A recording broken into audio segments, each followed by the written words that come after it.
Dr. Justin Dunnavant is an assistant professor in the Department of Anthropology at the University of California in Los Angeles. His current research in the U.S. Virgin Islands investigates the relationship between ecology and enslavement in the former Danish West Indies. In addition to his archaeological research, Justin is the co-founder of the Society of Black Archaeologists and an AAUS scientific scuba diver. In 2021, he was named a National Geographic Emerging Explorer and inducted into the Explorers Club as one of the 50 people changing the world that you need to know about.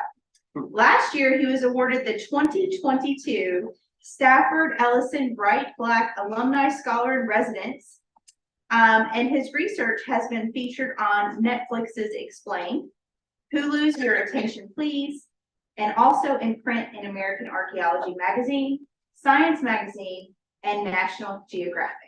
We could have a warm welcome for Dr. Dunnavant. Thank you all for coming out. I see it's a full house. We appreciate that. If y'all want to see through, there's some empty seats. Yeah, I'm honored to be here again. Thank you all for the invitation. This is probably my fourth presentation, I think, here at USA, in between Mobile and Africatown. And I didn't want to give another Africatown presentation because I feel like I've talked about that a bit, but I wanted to switch gears a bit and talk to you all about underwater archaeology, some of the ways and the directions that we're trying to push this field of underwater archaeology, and kind of get your minds going as well as you think about what Africatown wants to consider about the future of underwater archaeology here. That's something to move forward. Also, I want to give a shout out to our future president of the Society of Black Archaeologists in the audience, Dr. Jones, who is in the back.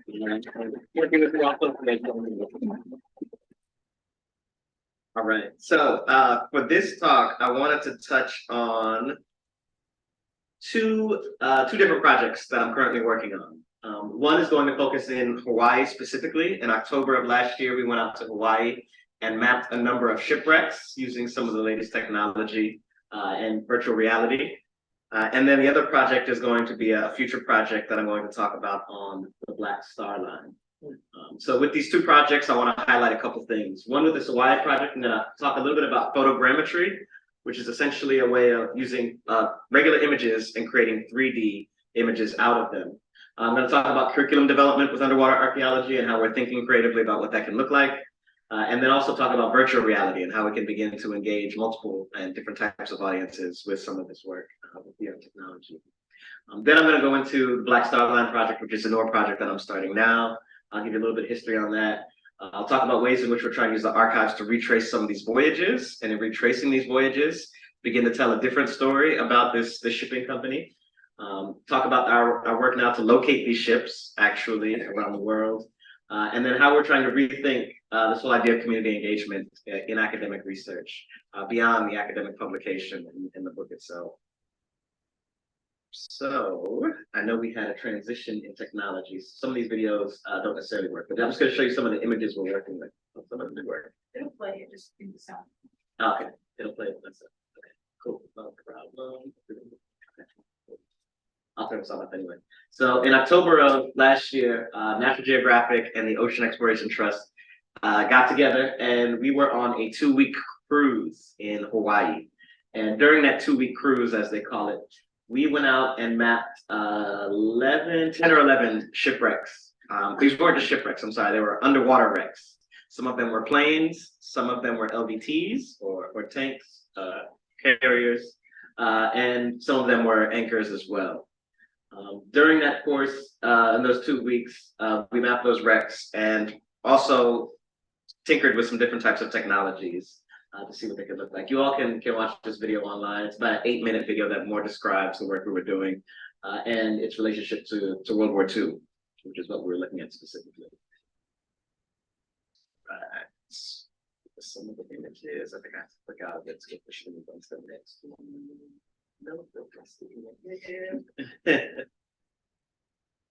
there we go. Okay. So a lot of people know Pearl Harbor, World War II. A lot of people don't know that a number of training missions continue to happen in and around Hawaii and the Hawaiian Islands during that period. In the course of those training missions, a number of artillery as well as aircraft were lost in the waters around Hawaii. They used to do bombing training missions off the coast of Hawaii, preparing for a potential Pacific invasion. And as a result of that, this heritage lays underwater. These heritage sites haven't been fully mapped yet. So there's a number of wrecks that are still underwater that need to be documented. Over the course of several decades, underwater archaeologists have gone out and mapped a number of them by hand and then digitized those.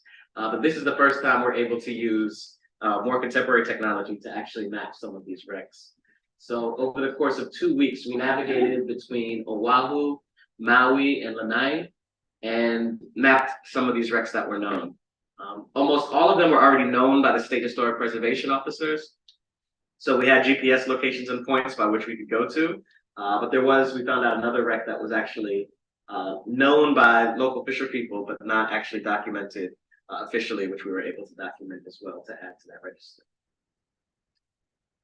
Again, these are just some of the aircrafts that we're looking at that we end up locating and digitizing underwater. One of the interesting things that we did in this process is these are sites of known wrecks. We actually intentionally obscured them because there are a number of individuals that like to go out to these wrecks after we leave to then take the materials off of these wrecks and put them in their houses and so forth. So all of the data that we produce is intentionally obscured, so you don't know where they're actually located. The state, of course, knows where they're at for preservation purposes. So to do this work, again, all these videos are no longer working, but it's okay. We underwent a photogrammetry training. So we essentially learned how to take photographs underwater in a manner that would allow us to then reconstruct these images in 3 dimensions. And we're able to produce some very interesting 3D images with an accuracy of about 50 centimeters. And that accuracy allows us to get large ships such as this in the course of a 2-hour span, as opposed to what would have traditionally taken us 2 weeks with multiple team members. This is actually a drone flyover. So this ship specifically is partially above water, partially underwater. So we're able to get a drone to fly over, take the images with the drone, and then we can go underwater as scuba divers and take images with underwater cameras and then stitch those 2 together. This video does work. Yes. These are what some of the images look like. So this right here is an aircraft. You can see the tire from the landing gear still intact. Again, these are World War II wrecks. Some of them have been picked over, so some of the implements are not necessarily there. You can see they're heavily grown over by coral. Different levels of preservation in these waters. And there's a number of wrecks that are similar. From that, we're able then to upload these images into a software called SketchUp, which is openly available online. And from SketchUp, we can actually, I don't know if this video loads. Yes, it does. We can actually animate this. You can actually scroll in, zoom out, get more information. We can tag different parts of the vessel, so we can tell you specifically what you're looking at with different elements of the vessel. We can begin to use these for research purposes, which I'll talk about in a second. And again, these are all publicly available online, so then you can search for and get more information about some of these wrecks that exist on the water. Some of the ways in which we're using these images, of course, not to just create pretty 3D images, but also for research purposes as well. One is site monitoring. So we know this wreck, this image on the left was actually sketched by hand and digitized. The image on the right is an image from our 3D photogrammetric model. We're able to see that there are pieces of the wing that are missing that were previously there about 10 years ago that are no longer there. And again, we don't know why. We don't know if somebody actually took them up or if they got moved in storm damage. But these are things that we're able to do to actually monitor these sites. And monitoring is a big problem in dealing with underwater archaeology, particularly with the fact that you have to have 2 scuba divers with the resources to actually get boats out to these places and document pretty frequently. So rather than taking 2 weeks to do this on the left, we're able to do this in 1 dive with 2 divers. We're also able to identify certain elements. For those of you who scuba dive, you know you have a certain amount of time underwater, and the deeper you go, the less time you have. So when we get these 3D photogrammetric models, we're able to manipulate them in 3 dimensions and identify different pieces of the wreckage. That can give us indications of how the wreckage actually occurred. It can tell us, again, what pieces are moving, and it can tell us what pieces are potentially missing as well. We're also able to make recommendations on preservation. So we can see here that certain elements of the ship are actually collapsing. which means if we wanted to preserve elements of these ships, maybe for tourism or protect them from other damages, we might need to reinforce certain elements of this wreck or similar wrecks to it. So that's another potential use of it. And then the other one is historic preservation. And I know many of you have heard about fires in Hawaii. We actually mapped a boat that was at the museum in Hawaii, and this was a whaling boat. And for those of you who know anything about whaling boats, there's a large boat that goes out on these whaling expeditions, and then a series of smaller boats go out to actually hunt for whales. This whaling boat has a very interesting story, which we're writing up right now and doing some more research on. It was actually based in Lanai, and in the fire, it's completely burned down from what we gather. We're actually going back out to Hawaii in December just to verify. But we believe it's completely burned down. Thankfully, we were able to get this 3D model of this boat specifically. We know from the archival record that this boat was attached to a whaling vessel. The bigger vessel actually sunk. The crew made it off in this and another series of boats and actually sold this boat to indigenous people in Barrow, Alaska. And after they sold the boat, they eventually got transportation, went back home. The museum curators in Hawaii heard about this and went and actually purchased the boat from Alaska to take it down to the museum in Hawaii to tell this larger story about whaling and how it connected Hawaiians and Native Alaskans. In doing this 3D photogrammetric model, we were able to recover that the actual keel of the boat was repurposed with whale bone over time as it was being used by indigenous groups. And pieces of the wood are actually tied and reinforced with whale skin as well. So we're looking at indigenous repair of some of these whaling vessels. And again, this was probably the only physical example of this that was still remaining from that time period that is no longer with us now. But this 3D photogrammetric model allows us to look more specifically at that what's used. All right. And that ties into this whole conversation of curriculum development. So we're experimenting with a number of different ideas around curriculum development. For this project, we partnered with Ashley Glickley, who is a middle school teacher in Kentucky and a curriculum development specialist. And she created the Maritime Heritage Teachers Playlist so that students could actually follow along with us while we were doing this work. They learn more about World War II, they learn more about Hawaii's role in World War II, and they learn about underwater archaeology and what it is that we do.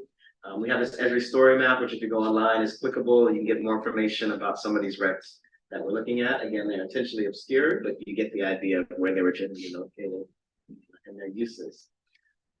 The Nautilus and the folks that we were working with National Geographic also have a number of technologies on the vessel we were working on. If you ever get a chance to visit the Nautilus, if it's ever around, I recommend checking it out. They have the ability to stream live from pretty much anywhere on the water, and they've been out to some of the most remote places. They told me one time they're out in the Pacific, and their closest people to them were the people on the International Space Station. So they go out to very remote places and they're able to live stream. So we were able to reach 90 second graders from the vessel. We did live streams to classrooms. We did live stream with Hawaiian students as well. We did interactions with other classrooms and other groups. And we held a number of live events, so you can actually see us underwater live as well. And we did the summary video, which we showed in the other slide as well. We also have a professional underwater photographer, Jan Adler, and she took a number of amazing photographs, which you'll be seeing rolling out over the course of the next couple of years in different publications and in different ways. And then for those of you who have your cell phones out, I'll give you a second if you just want to take your camera phone and scan this QR code. It might get noisy, so turn the volume down a bit. But we had a professional photographer, Jenny Adler, go with a 360 camera and create a 360 video of the experience. And I'm not sure if it's playing. Yes. Okay. So for those of you who are able to get the video to load,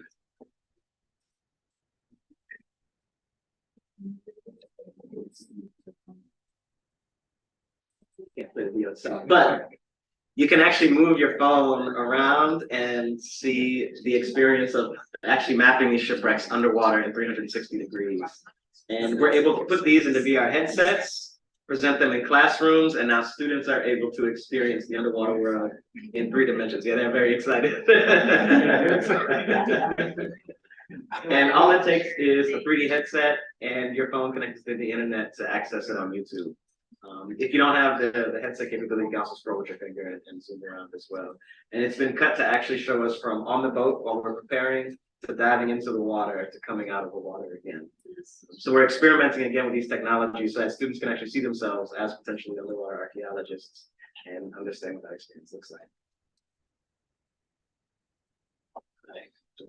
Okay, so played around with some new technologies in Hawaii, trying to bring it back to some of the research purposes and research interests that I have. The next project that I'm working on is this search for the Black Star Line. And just a quick raise of hands, anybody heard of the Black Star Line before? Okay, we got a couple of people. Has anybody heard of the White Star Line before? Okay, the hallmark ship of the White Star Line. You've heard of it. You know what the hallmark ship of the White Star Line was, or the most famous one? The Titanic, correct. Yes. So in the early 1920s, Marcus Garvey, founder of the Universal Negro Improvement Association, set up the Black Star Line, which was supposed to rival the White Star Line. Of course, the Titanic being the hallmark ship, he wanted to create a shipping company that was on par with what it was the Titanic and the White Star Line was supposed to be. There's a whole series of things that have unfurled from this. There's a Black Star Line of the flag of Ghana. That's an ode to Marcus Garvey. There's another Black Star Line shipping company that the Ghanaian government set up, which is another ode to Marcus Garvey, and there's a whole series of other discussions around that. But what we know is Marcus Garvey was ahead of his time. He was purchasing a number of ships to set up a shipping company. Oftentimes, we're taught about the Black Star Line as a company that was supposed to take people back to Africa. Right?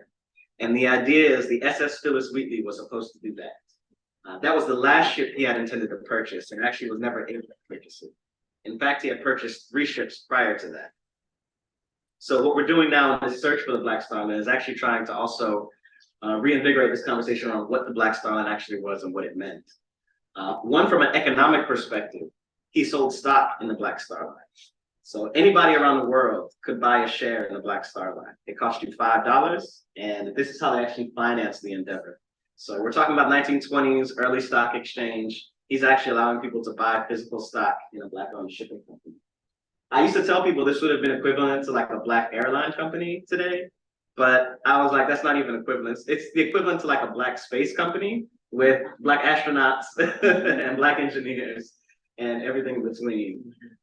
And the idea was way beyond just taking people back to Africa. And I'll talk about that a little bit. But again, we're trying to rethink how it is that we're going to do underwater archaeology. So what I've actually been doing is trying to go around and actually retrace the legacy, the history, and the spread of the Black Star Line and the people connected to it. So the Black Star Line was founded in Harlem. So I went to Harlem, Marcus Garvey Marker. Maddie was telling me actually that she knows some of these sites very intimately. This was the first building that was the headquarters for the Black Star Line in Harlem. Maddie's mother used to work in that building on the left. In the middle is a vacant lot that used to be where the headquarters was stationed. Around the corner was Adam Clayton Powell's church. It's a number of prominent buildings that were in this location. Some of the ships that were purchased. One was the SS Shadyside. The SS Shadyside was actually a steamship that had cruised to nowhere up the Hudson River. So what you could do as a person with some means, or if you were trying to take somebody out on a date or woo them, you could actually purchase passage on the SS Shadyside and take the day to go up and down the Hudson River. Again, in the era of segregation, this wasn't an opportunity for many Black folks, but the Black Star Line created this as an opportunity for that to happen. Another ship was the SS Antonio Maceo. SS Antonio Maceo was a shipping vessel as well, and the idea was that it would ship goods around the Atlantic world. It's actually named after, and this is interesting, Antonio Maceo, who was the revolutionary leader in Cuba who led Cuba's independence from Spain.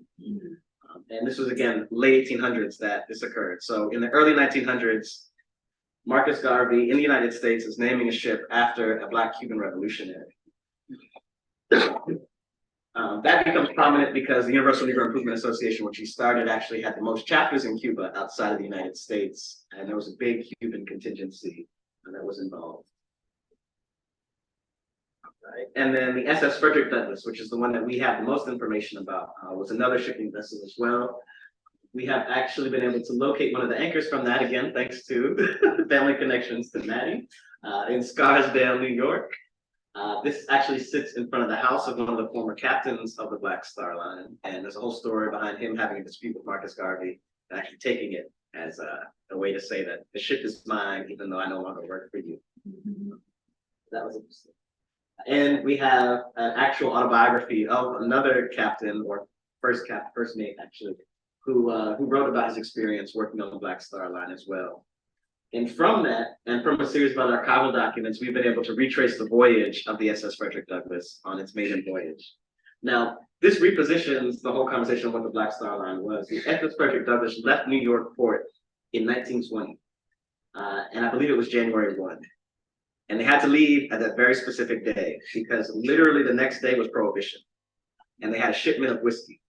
So they were going to be the last bit of liquor that was going to be exported from the United States of America and on its way to Cuba. I presented this in Cuba in June, and the Cubans said, "We got to find that whiskey." So Marcus Garvey, actually the Black Star Line, left New York and actually went down to Havana. They went down to Cuba as their first stop. They had to leave so quickly that actually the main business person for the Black Star Line couldn't get on the ship. So he had to take the train down to Florida and Miami, and then from there, meet them in Cuba. So they meet in Cuba. From Cuba, they go off to Jamaica, Marcus Garvey's homeland. They show off the fact that we have a Black-owned shipping company, it's the Black Star Line. From Jamaica, they go to Panama. Now, they had been in Panama because there were a number of Caribbean workers working in the Panama Canal, which some of you may know. There was actually protests and labor revolts happening in the Panama Canal. So what does Marcus Garvey do? He sold off some of the liquor, repurposes the ship, and takes over 300 Panamanian workers to then take them back to Cuba to resituate and move. But before he does that, he goes off to Costa Rica, which has another significant UNIA chapter. Now we're not talking about a shipping company anymore. You got 300 workers. You're talking about a workers' strike. You're talking about a labor strike. This also complicates conversations around Marcus Garvey. People often paint him as a Black capitalist, but he was also actively engaged in labor movements with the University of Freedom Association. So it gets complicated in that. There's also a series of discussions between the United Fruit Company and the Black Star Line because of these relations as well. From Costa Rica, they pick up, I believe, coconuts on their way out and sail off to Antigua. And this is the native home of one of the captains. And the argument was that the captain wanted to show off the fact that he had a boat, even though they weren't necessarily supposed to go there. So story goes, the captain actually tried to drop anchor too soon, never hit the bottom, so they have to cut the anchor. So they lose an anchor off the coast of Antigua, which is likely still there at the bottom of the ocean. They drift for literally a day before they're able to regain their ground. And then Marcus Garvey says, "I need you all to go up to Philadelphia because I'm about to have a parade and I want to show off the ship."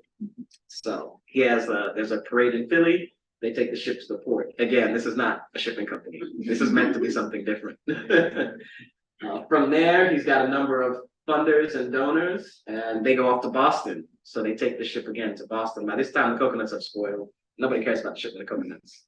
So again, it's bigger than that. And this, I believe, is the last leg of this particular voyage, although the ship does continue. That ship now likely rests off the coast of Cuba, which I'll talk about in a second. But during this voyage that happened in the 1920s, soon after, Marcus Garvey used it as an opportunity to go on a speaking tour. He wanted to study what was Black life like around the Caribbean and around Central America. And he comes up and returns to New York and has this parade in Harlem, the UNI parade, and it becomes United Parade, and it becomes an annual parade for a number of years, block off traffic in the streets, probably well known, and actually leads to a speech he gives at Madison Square Garden, which causes him to sell out Madison Square Garden in the early 1920s. So it's very prominent. From this work, I had to again return to Cuba. Why was Cuba so significant? Again, Cuba had the most chapters. They were actually doing fundraising campaigns in Cuba. Parts of their newspaper they were publishing were actually in Spanish for their Cuban contingency specifically.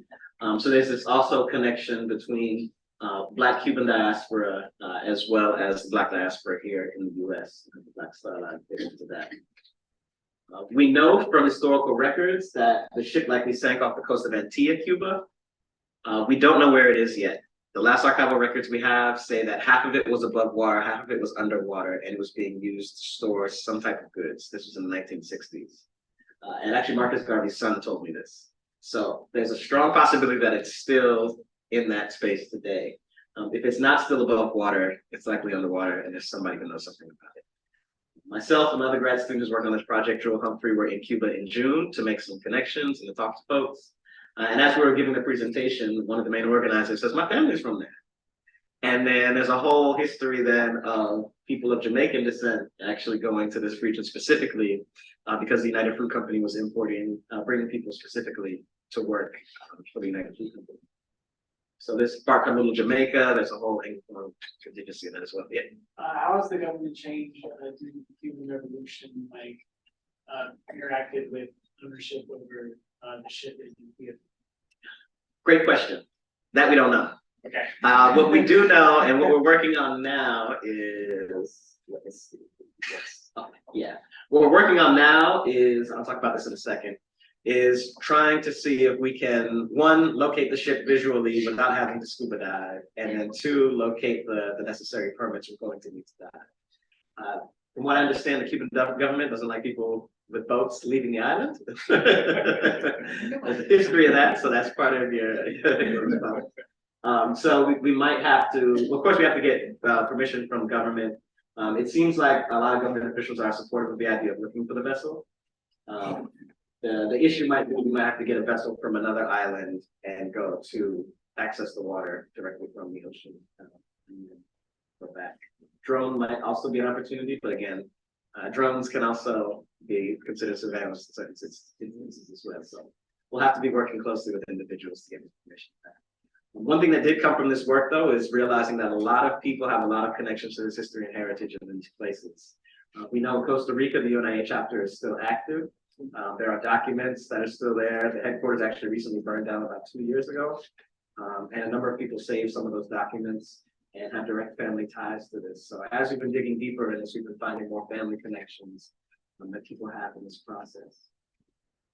One of the ways we're also trying to rethink this process is I'm trying to keep people up to date with the work that's happening as it's going on. And I'm experimenting with a new form of this. So I create essentially a link to a document that's got the latest information of what we're doing. And I'm only sending it out by text message and email. So there is no, and it's personal email, not doing group email, mass emails. And the idea is that those people will then share it to other people and spread it around. I intentionally didn't want to make it a website just because I feel like there's something that's more intimate about this idea of getting a text message from somebody or getting a specific email link from an individual and saying this is where we're at with it. I can say that it's already led to a number of individuals with additional leads as to where they think some more information might be. There's a whole digitization process that's going to happen with this as well, not only with objects, but with documents. So we're working in those means as well. And then we're also trying to collect objects related to the Universal Negro Improvement Association. So I recently purchased this photo at auction, which is a James Van Der Zee of Marcus Garvey during that UNI parade in 1920. And maybe it'll lead to an exhibition in the future. Maybe it will just lead to collection and continued preservation of some of these objects. But this plays off a bigger sort of move and discussion, which I've had actually from working here on the Cotilla at Africatown and realizing that the work we're doing is expanding beyond archaeology. And I kind of frame it now as this idea that we're recovering ancestral memory. And what happens when you begin this process of recovering ancestral memory? What's your responsibility? What does it look like? What does it expand to become? And how do we care for that in these different and unique ways? So all of these things now are teasing out and testing out different ways in which we can do that.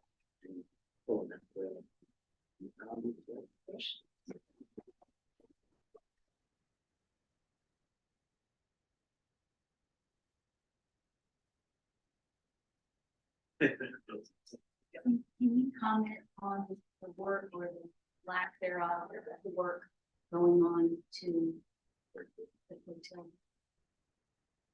I don't know if I can comment on it just because I don't know the status of it. Yeah, since I stopped working with the Shipwrecks project, I haven't been keeping up with a lot of those things. So yeah, so I'm not sure exactly where the stage is now. I know that, yeah, I know that there was that first sort of round of funding that went around identifying and the Heritage Museum and stuff. I'm not sure what's the status. Okay, gotcha. We can unstick things. Hey, what's up, man? Good seeing you. Good seeing you too. Breaking the coincidence, talked to Dr. Carr last night, and he said, "What's up?" Oh, hey. As far as the research you did on Hawaii, with this big budget that we spend in the military, specifically with the Navy, how many calls did you get from either family members or the government entity that say, you may have found something that could put somebody's property to burial in that project? So I mean, because you gotta put money towards something that they had. Yeah, so I mean, this is stuff that we're exploring right now. We haven't published this information yet. So right now it's just sitting with the State Historic Preservation Officer in Hawaii. And we're actually writing the final report now. So we'll have all that research there. But we're actively talking about getting more DPAA projects, which are these projects looking for missing persons from wars. Of course, as you know, some of our colleagues of Diving with a Purpose are currently on their way or in France right now, looking for Tuskegee Airmen wrecks off the coast of France. I'm talking to my colleagues now about potentially doing underwater archaeology in the Philippines. There's I think over 80% of missing individuals are actually in the Philippines and Southeast Asia. So that's a whole other field that we can begin to explore. And they're eager to begin to use some of these funds and these resources to do that. I think the intention behind it is going to also push underwater archaeology to a new direction because we have all these resources to begin to think creatively around what technologies are we using, how do we make them cheaper. Those models we made with GoPros in underwater housings. And that would have cost easily tens of thousands of dollars 5 years ago.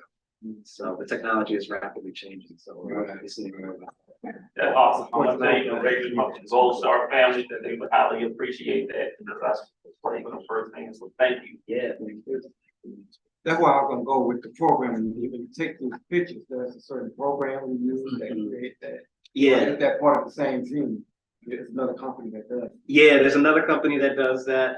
There's a software that we use. There's a couple softwares that you can use. So we use Metashape, which is a paid software. It's pretty expensive as well. Our universities cover that expense, thankfully.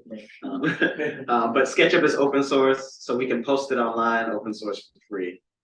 And there's other technologies that are coming out that are open source. We don't use them yet because they're not as accurate.